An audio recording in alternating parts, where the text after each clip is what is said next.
আমি মানিক পাল। আমি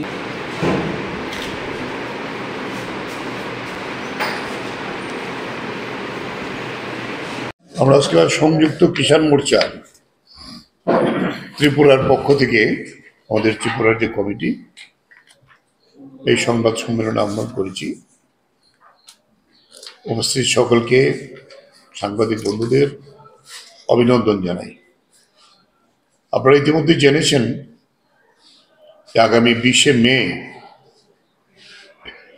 ভারতবর্ষের কেন্দ্রীয় ট্রেড ইউনিয়নগুলো এবং সর্বভারতীয় ক্ষেত্রে বিভিন্ন যে কর্মচারী ফেডারেশন, ব্যাংক, বিমা এবং বিভিন্ন যে সংগঠনগুলো রয়েছে তারা যৌথভাবে 18ই মার্চ 2025 দিল্লিতে একটি কনভেনশন হয়। সেই কনভেনশন থেকে মূলত শ্রমিকদের উপর, কর্মচারীদের উপর কেন্দ্রীয় সরকারের যে বঞ্চনা মোদী সরকারের শাসনে, এবং এখন সবচেয়ে বড় যে প্রশ্নটা দাঁড়িয়েছে,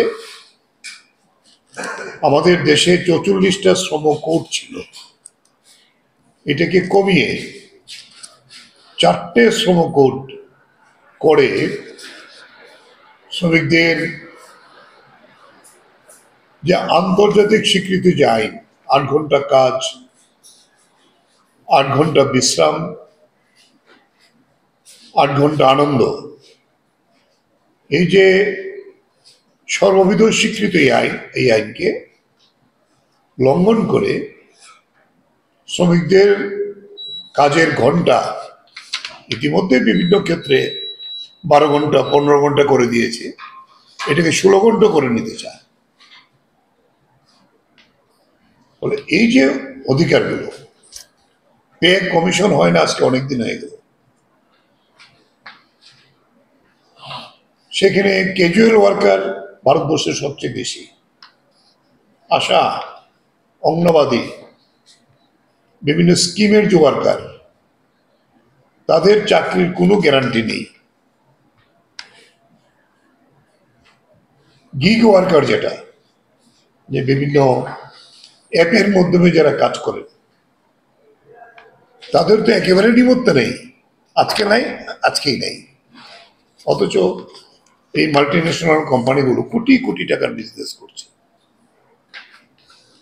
শ্রমিকদের অধিকার আজকে পৃথিবীর মধ্যে বলা যেতে পারে সবচেয়ে বেশি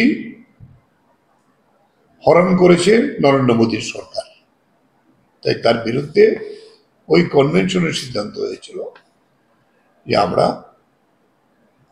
বারবার নোটিশ দিচ্ছি, এখন ফাইনাল নোটিশ দিয়ে বিভিন্ন সংগঠনগুলো আলাদা আলাদা নোটিশ দেওয়া হয়েছে যে আমরা 20শে মে সারা দেশে সাধারণ ধর্মঘট, শুধু শ্রমিক ধর্মঘট না, সাধারণ মানুষকে আমরা যুক্ত করতে চাই।